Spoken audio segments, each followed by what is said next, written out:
Welcome to the Astro Forecast for the week of March 20th to March 26th.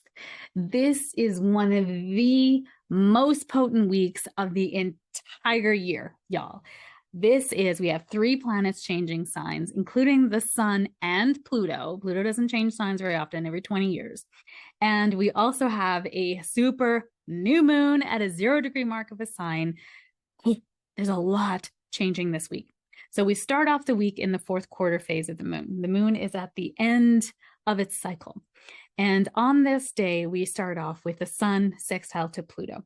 So the sun is at the 29-degree mark of Pisces, and sextile is a 60-degree angle, so it's harmonious, to Pluto at the 29-degree of Capricorn. This is powerful. So the sun in Pisces is bringing out our intuition, our nurturing, our compassion, and no boundaries. 29-degree of a sign is now, it's kind of showing the hardest, did you learn the lesson, right? Sort of kind of the hardest parts of that sign to master. Pisces is mutable water, right? It's so ethereal. It's so flowy. It feels everything. And sextile to Pluto, Pluto being in Capricorn, which is about structure, responsibility. This can feel like you want to succeed, you're determined, but you feel what people are saying about you. Or you can feel like, I don't know, you can be all in your feelings with this. So this is meant to be a very positive aspect of a sextile, where you can use this energy for succeeding, to get things done, to determination, willpower is this kind of energy. Determined to complete something. There's some difficult tasks to be done. This energy is going to support that. Clear away any clutter or things that are no longer serving you. This is a great influence for psychology, for uncovering secrets, for research, solving problems, getting to the heart of the matter. Now, because it's Pisces, we are getting to the heart of the matter using our intuition, using our soul self, right? What is it that we came here to be and do? This is the final stages of this cycle now, because the sun moves into Aries right away. So the sextile to Pluto is digging up, excavating, helping you to uncover those parts of yourself now that you're like, this is no longer serving me.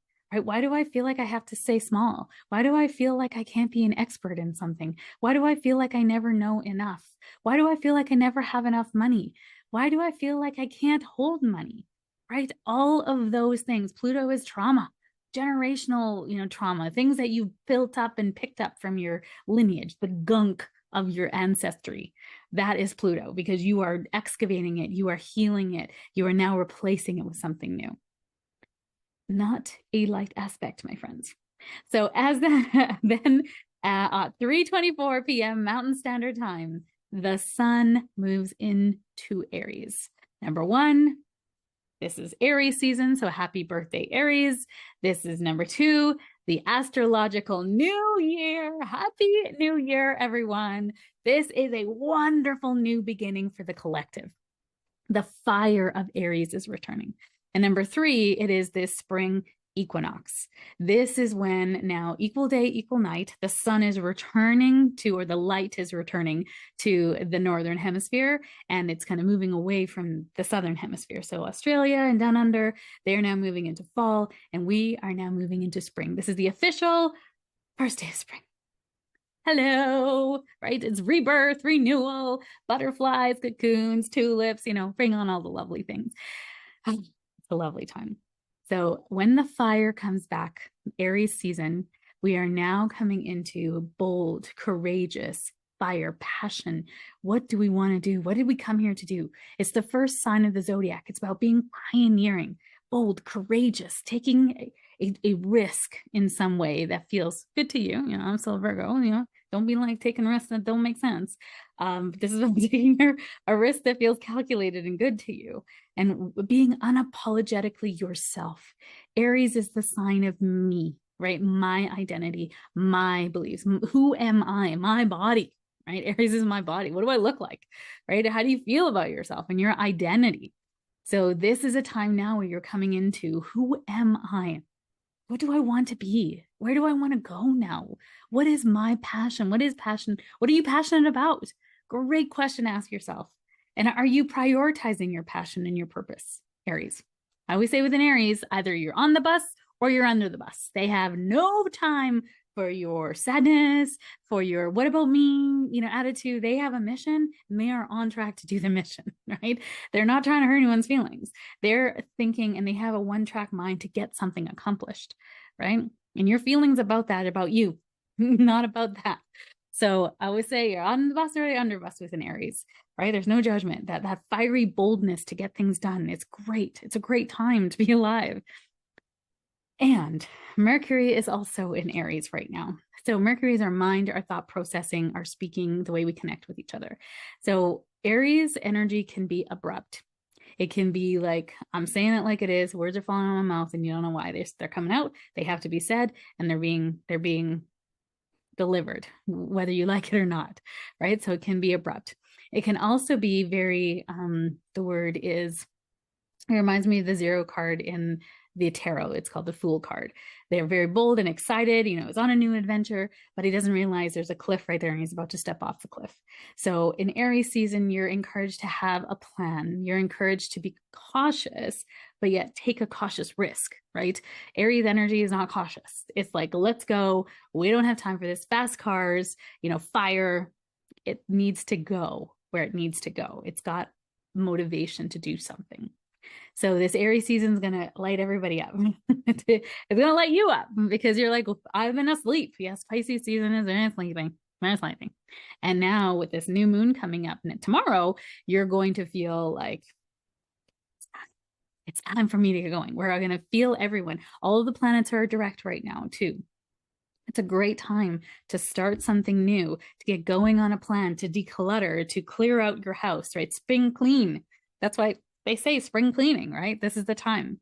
So as we move into, Sun in Aries, spring equinox I talked about. So spontaneous, impulsive, courageous, enthusiastic, bold, pioneering, brave, starting something new. You're direct with your needs and you go for what you want and you need a plan, right? Don't step off that cliff. You need a plan. And then that Sun sextile to Pluto today also helps you to succeed, to be determined, to take on difficult tasks, uncover secrets, get to the root of the matter, and really get right with yourself. What are you leaving in Pisces season now, right? You have the beginning part of the day is going to be all about that. So you might be a little triggery, you might be a little intense at the beginning of the day.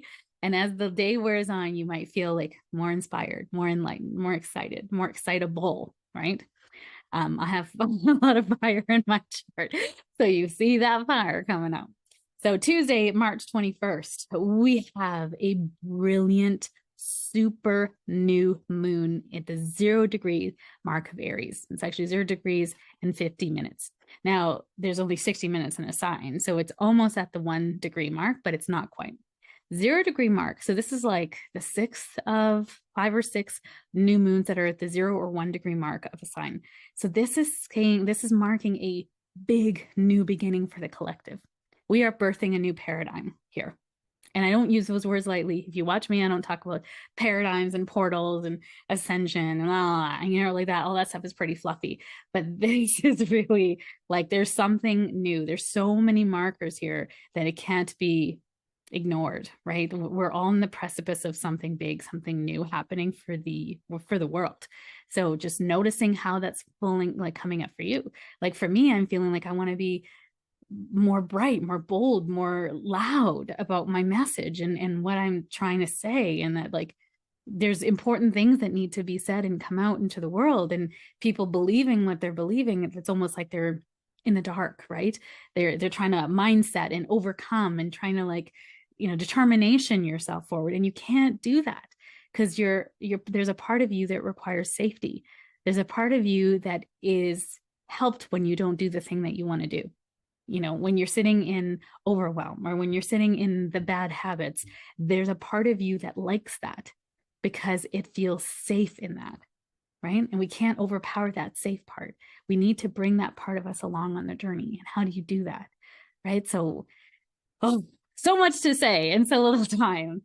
So let's get back to the forecast. So this super new moon at 0 degrees mark is going to be happening at 11:26 11:22 p.m. Mountain Standard Time. So it's a little bit later than day. It's about a little more than 24 hours from the equinox. And it's a super new moon, meaning that the moon is closest to the Earth in its elliptical orbit around the Earth. But we're not going to be able to see it. It's a new moon, right? So it's kind of being blocked out. Now, at this time, we have 4 planets that are sort of traveling together. So obviously, every time in a new moon, we have the sun and the moon together, right? So the sun and the moon are at the very beginning degrees of Aries. This is, again, birthing a new thing into your life. So setting the intention now that whatever you set the intention now, 6 months from now, we will have a full moon in Aries, and that I can't remember. Just think about six months from now, or keep following my forecast, and that will be your intention will come to light. And here's another interesting mark. To kind of go back a bit, we have 2 new moons in Aries this year. That's very rare, right? We have 26 new moons or new and full moons in the year. So sometimes we will have a new moon or a full moon in the same sign, 2 of them. So here is another marker for Aries being the first sign of the zodiac, and we're going to have 2 new moons in the sign. So now, and then again on April, at the end of April, at the 29-degree mark. So I think it's the 20th of April. I can't really read my writing. So very interesting. This Aries energy is very potent right now and this year. And I just paused the video to look it up. The full moon in Aries is on September 29th. So whatever intention that you are planting now, write it on your calendar for September 29th and see how has that taken root in your life. How is it starting to flower in your life? It's part of a 12-month cycle, but the new moon is now. The full moon will be in Libra season, obviously, right? Because Libra is the opposite of Aries. And so that'll be the full moon on September 29th. And then it will come back around again to be replanted at the new moon in 2024 again. So it's almost these cycles are all in play, right? Think of 12 cycles always in play in your life to help you grow. So at this new moon, we have sun and the moon sitting together. So that's the moon is our emotions and the sun is our egoic, like who do we feel about or who we are, right? Our identity. So that's why we feel more grounded at a new moon. That's a great time to set intentions. Now, at this time, we also have Neptune playing with this sun moon as well. Neptune is in Pisces. So this is our intuition, our spirituality, that real compassion, empathy, that connection to the divine. So we've had this Aries energy of like bold and pioneering, and we have access to our spiritual self of who we are, did we come here to be? What's our sole purpose, right? What did we came here? What's our destiny? What are we designed to do? What's our purpose?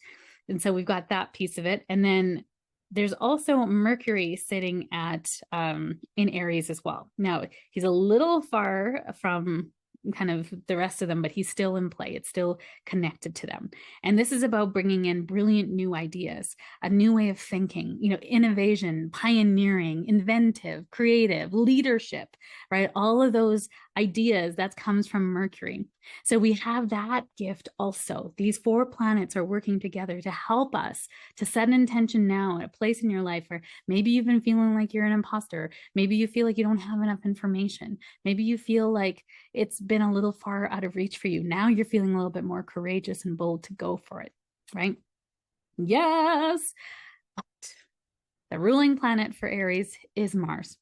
Mars is our egoic will to move forward, our passion, our drive, our how we have sex. It's our urge, right? It can also lead to wars. It's our ego, right? Our ego can be very flared. So there's a square to Mars with not all these planets, Neptune, Sun, and the Moon are squared to Mars.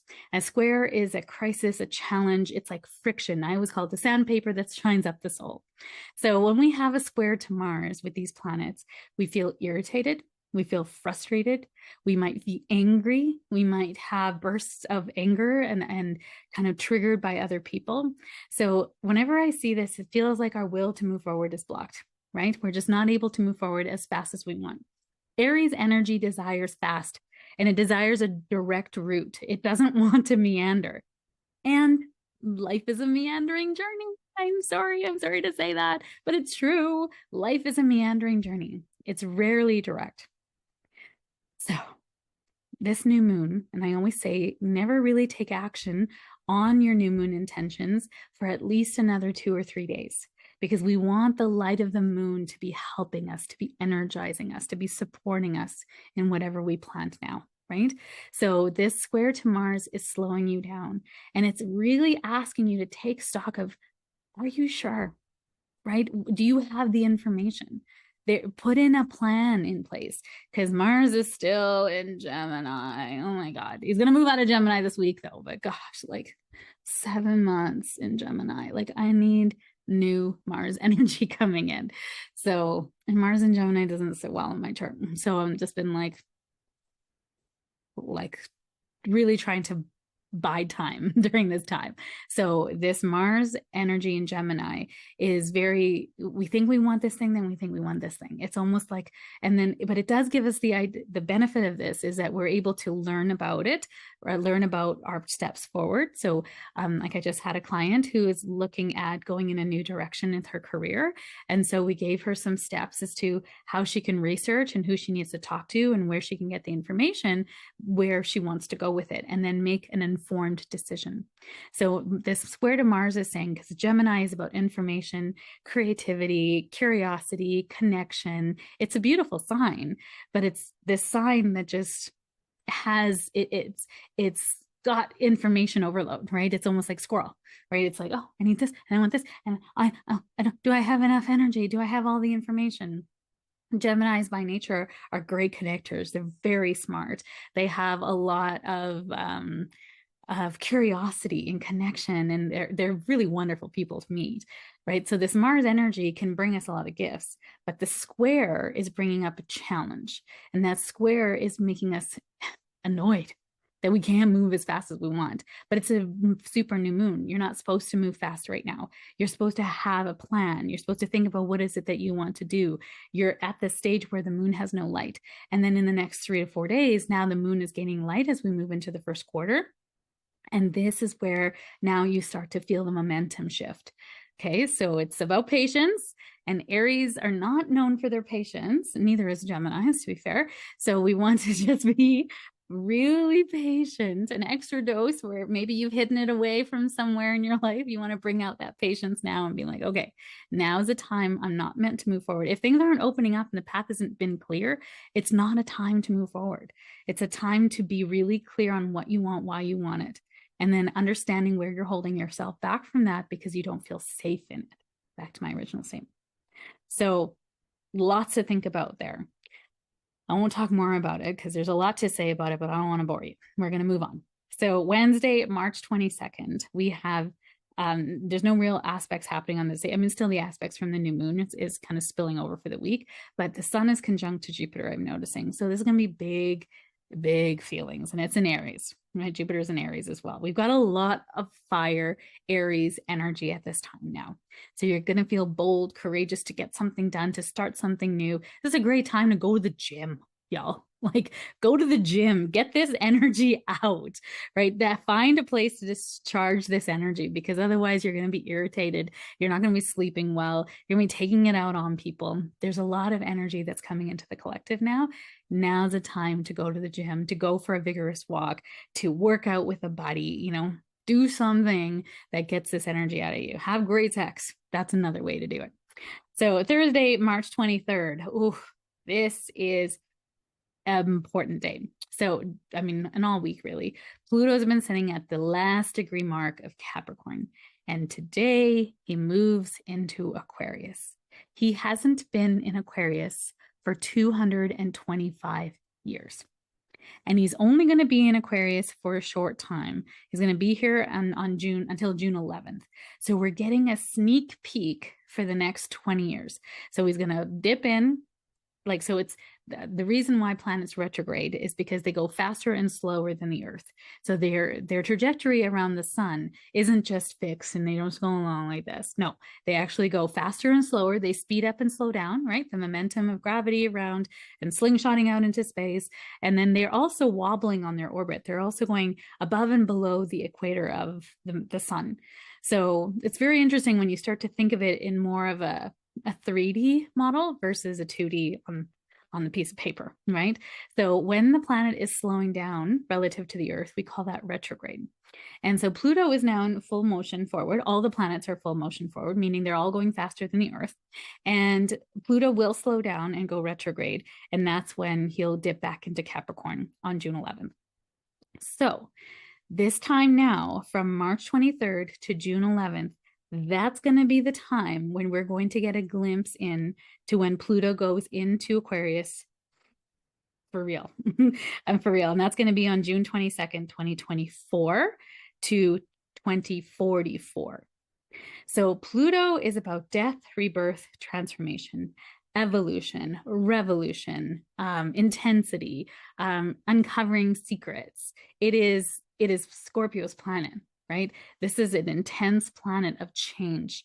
So every 20 years, when Pluto moves around, we can sort of track it, right? We have enough data. And I love astrology for this because we are very data driven. So we look back on the data of what happened the last time Pluto was in Aquarius. And I did all that in the astrology ahead for 2023. But what I'll say to that, there's these markers that happen. So the markers are revolutions. There tends to be some war or planets kind of revolting or uprising. And Aquarius is about the community, humanity, healthcare for all, right? Are we being good stewards of our gifts and talents, right? Because the opposite of Aquarius is Leo. So Leo is about discovering what your own gifts and talents are. What's your voice? What's your unique talent that you bring to the world? Your creative, your self-expression. And then you bring that into Aquarius and now shine that light for everyone so that we all can elevate, so that we can all evolve together. Because when we are all in our gifts and talents, we are all then shining our light and raising the bar, the frequency of this planet. So Aquarius is, how are we not being a good steward? Pluto's bringing up the not, right? Where are we not being good stewards of the environment? Where are we not being good stewards to each other? Where are the laws being very inappropriate, or the word that I'm looking for is unjust, right? Like things that are just blatantly wrong. And we're starting to see lots of this, like with the Roe v. Wade thing happening in the US. And still, Black Lives Matter is still, it's always going to, it hasn't healed itself. Same thing with Indigenous rights and the residential schools. Like Saturn just moved through this and stirred up all of these things, all of these hornets' nests, opened all the can of worms. And now Pluto's coming in behind and going, you think you've healed this? Let's see, right? He's going to finish it off. So it's really interesting when we start to see these kind of planets, how they're moving, what they're bringing up, and then what happens after. So markers for Pluto tend to include things like wars, cyber wars, because Uranus, no, Aquarius is governs technology. So we're going to see technological advances. And there's many people that are saying we're going to find a new source of electricity, a new form of energy. So electricity was one form. They're thinking maybe it's nuclear or like splitting atoms, something like that might come along and make it sort of a new power source that's cleaner and easier to use than the fossil fuels we've been relying on. So it's a big deal. And these 2 months, March, April, May, June, 4 months, is going to give us a glimpse into what this Pluto and Aquarius is going to be like for the next 20 years. And as I mentioned, Pluto hasn't been here for 225 years. This doesn't happen very often, right? It only moves signs every 20 or so years. So when it does, we pay extra attention. We're going to get a glimpse in here. So pay attention what happens in the next 4 months. You're going to hear me talking about it because I watch the news. I love to see how it's kind of playing out. That's called mundane astrology in our world, because it does. There's influence. And I think if you're talking to someone that's like, how do they influence? There is a vibration, a frequency that this planet emanates, right? We live in a world of frequency and vibration. And as this planet is moving to this part of the sky that it hasn't been in 225 years, it is playing a vibration that it has played before over there. So think of it like a record player, right? Every year the sun moves around your chart like a record player needle. And for those of you who don't know what a record player is, please look it up. Please. I can't describe it here, but that record player, every time it goes over that part of your chart, it plays a tune, it plays a vibration. like your birthday. That's a great example. Every year on your birthday, there is a theme that plays out. It plays out your natal chart. And if you have a square to your sun, like one of my clients has as a Pluto square her sun, that at the time of her birthday, every year she has just shit hits the fan, right? Things always go sideways for her on her birthday. And she's like, why is that? I was like, oh, yeah, you have a Pluto square your sun. It's trying to create an evolution in your life every time around that time. And it has to do with family. And she's like, oh my God, every single year. And I said, this year, take a week off around your birthday and go somewhere and see what happens. So you're either away and you can't help out, or you're away, you're not away and you just have the week off, and then you can deal with things. You're not trying to deal with work and the things. So when you start to, that's why I love astrology so much, because you can use it to plan your life. So you're not overwhelmed every year on your birthday. She's like, every year on your birthday. I'm like, how about you take a week off on your birthday? And she's like, I mean, that's brilliant. Why wouldn't I? I was like, huh? Yeah, I would with this chart. I totally would. Right. Except like for me, this time of year in March, especially around the 18th is the opposition to my natal sun. So I'm always tired. Like I'm huffing and puffing going up the stairs. I just feel drained right now. Like it's an energetic low for me every year at this time. So what do? I put it in my calendar and I take minimal clients at this time because I know my energy is going to be low. And it is. It always is. And I'm just like, oh yeah, it's this week in March. It's the opposition to my sun. It's going to happen. That, and it plays that tune every time it goes through this part of my chart. So plan for it, right? You know that, now you can act accordingly. Saturday, March 25th. Oh, can we all just take a deep breath? Mars moves into Cancer. Finally. Mars has been in Gemini since August 20th. No, sorry. Since October 30th. Oh, why did I write that? October 20th. It's actually October 30th that he moved into. No, he went retrograde. August 20th. I'm trying to read my own scratchings. So August 20th, Mars moved into Gemini. Then he went retrograde October 30th, direct January 12th, and now finally March 25th moves into Cancer. Now there's the good news and there's the bad news. Well, it's not really bad news. It's just the weather. The good news is, yay, the energy is shifting. The bad news and not so great news is Mars doesn't really like being in Cancer. Cancer is a very feely sign, right? It's emotion, intuition. It means that Mars is motivation. So your motivation now is about connection. It's about safety. It's about, you want to be home more. And it's like this Aries energy is like fiery and you want to go somewhere and do something with it, right? And this Cancer energy is like, well, we have to feel good about it. It has to like really light our heart up.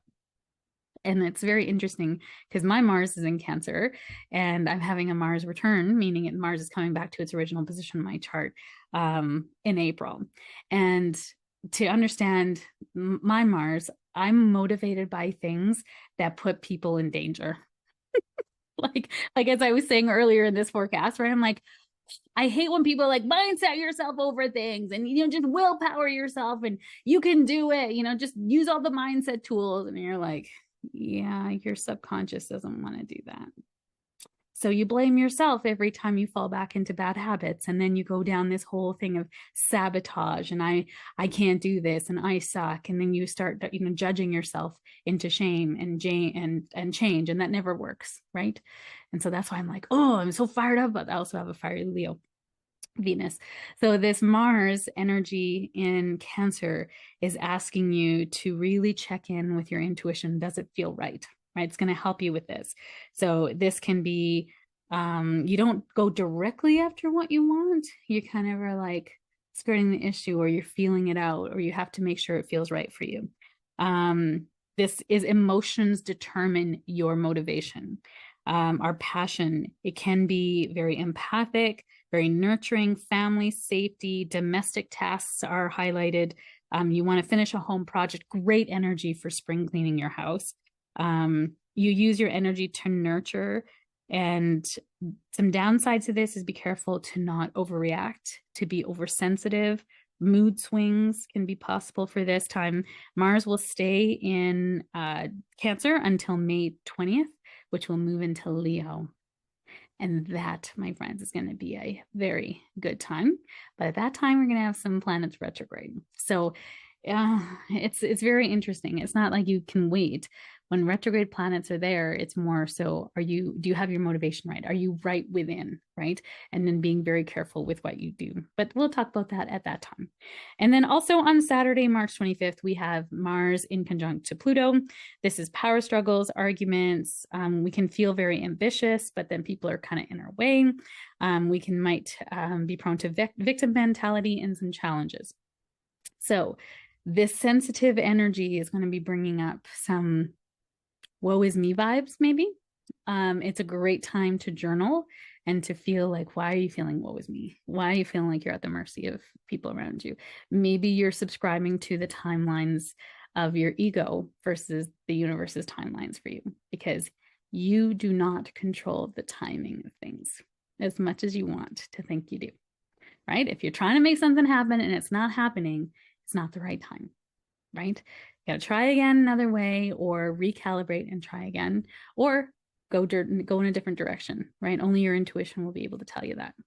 So stay the course, my friends. Enjoy this fiery energy. Check in with your motivation, your desires. If you're feeling stuck, understand the stuckness and sit with that part of you that kind of likes being stuck. Why do they like being stuck? Because it's safe, because it's known, because on the other side of what you want is something unknown and scary and so much expansion. Beautiful. What a lovely life this is. Wishing you a wonderful week ahead. I hope I've helped you navigate the weather. And if you have any questions, or you have anything that you want any help with your own astrology chart, check out my link in my bio and book in for an astrology session to find out how this actually works in your chart. Wishing you a wonderful week ahead.